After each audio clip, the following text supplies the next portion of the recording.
Hello বন্ধুরা, এটা ছিল আমাদের পুরনো সরস্বতী ঠাকুরের বিসর্জন।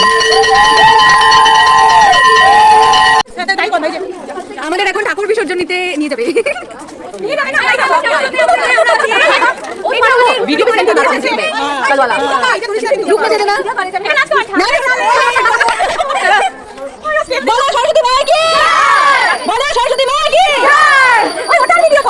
আমরা সবাই মিলে যাচ্ছিলাম মাকে বিসর্জন দিতে। তো এখানে সবাই ছিলাম, সবাই বলতে আমরা স্টুডেন্টরা ছিলাম, আর আমাদের সাথে ছিল আমাদের টিচাররাও, তারাও আমাদের সাথে গেছিলেন।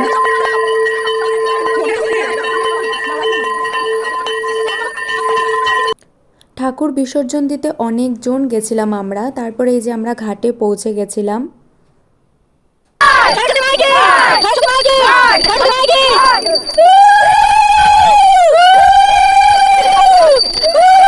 তারপর মায়ের বিসর্জন